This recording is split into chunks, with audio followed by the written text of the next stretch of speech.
All right, Lisa called, has a question for Diaz and Larsen. Tim is here. If you got a question, call us 4-5 670 KBER. Lisa, what's your question for Diaz and Larsen? Okay, I'm in the middle of a bankruptcy at Chapter 13. Okay. And I've been getting my statements from the trustee. Okay.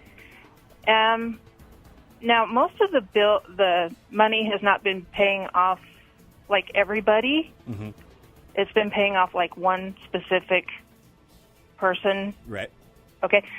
So in the year and a half that I have left, if there is still money owing to these people, what happens? Well, as long as you're making your payments timely, which it sounds like you are because you're getting reports, you're not getting motions to dismiss, creditors in a Chapter 13 are paid in a specific order. Secured creditors are paid first, priority creditors are paid second, and then unsecured general creditors are paid. So the first people that get paid are secured creditors that have access to collateral, car loans, arrears on home mortgages, RC Willie, any place like that where there's collateral. Then taxes will get paid, child support or alimony. Those are priority creditors. After that, all the rest of your creditors get paid, like your credit cards, medical bills, anything like that. And they get paid on a pro rata distribution, meaning they're all going to share in a pot of what's left if they filed a claim. So as long as you're making your payments on time and there's no motion to dismiss or anything like that, it's really not something you need to concern yourself with. Don't stress over who's getting paid when and what. As long as you're timely and you make your payments, just keep making them until you get a notice your payments are done. You're done. The rest goes away. So when she's done, even if there is, say, still money owed to RC Willie, she is still done. RC Willie is a secured creditor, so they're going to get their secured portion in full, no matter what. Okay. They'll probably have an unsecured portion, which they won't get paid in full. Oh, okay. And unsecured creditors almost never get paid in full. That's the beauty. Because they're out of money by the time it gets down there. The beauty of it is you're only paying a portion of what you owe on unsecured debt. So and it's usually a very small portion. When you file and you get it discharged, you have a certain number that you have to pay back. Yeah. And then you just start making your monthly payments to reach that number. Yeah. You finish that number, and regardless of where everything lies, you're done. You're done. Once you get that discharge order, it's discharged. Okay, cool. So, unless, there's remaining alimony or something like that, the student loan, something that's non-dischargeable, but the rest you're done. So you don't need to concern yourself with keeping track. That's why there is a trustee. They'll keep track of who gets paid what. No, I'm just wondering if they're going to come back and go, okay, well, you didn't pay us in the bankruptcy, so now you owe us. No, they can't. And if they do, again, you can go after them. So, no, you're good. And also, if you're curious how much time you have left, contact your attorney. He can request a payoff statement from the trustee. Oh, okay. So, and that's free of charge. Okay. Awesome. Thanks. There you go, Lisa.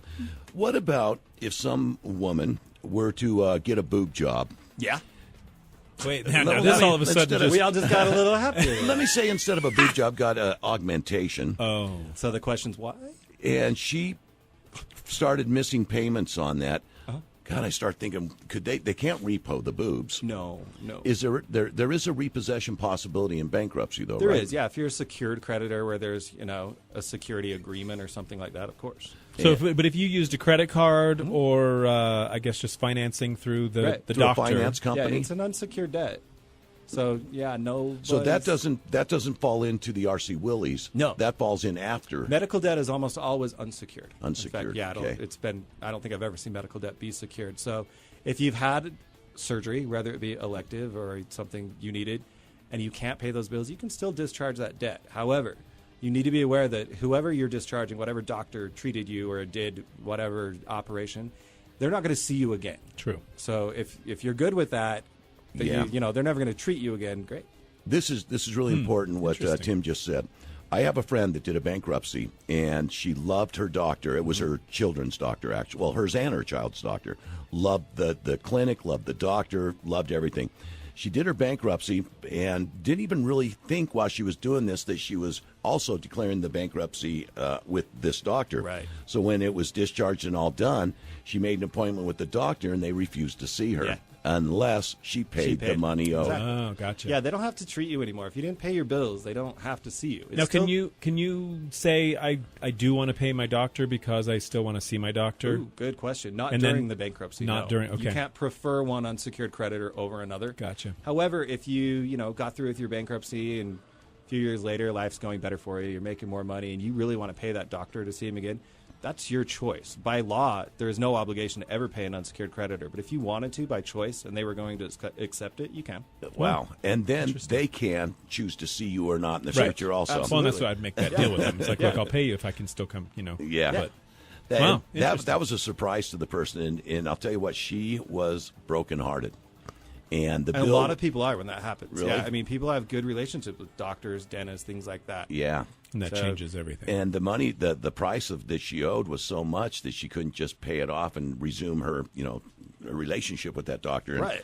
So she's had to go out looking for new doctors, and this happened about 6 years ago, and she has been unhappy, not found another doctor. The guy was a great guy, and she felt bad about it, and just too bad. That's part of it, man. That's just sad. It is. All right. Well, if you heard anything like your situation today on the air, or if you've got any other questions, I guess we're done for today. But they can call you where? At 801-596-1661. Perfect. Free consultation. 801-596-1661. Free consultation. Diaz and Larsen. Thank you.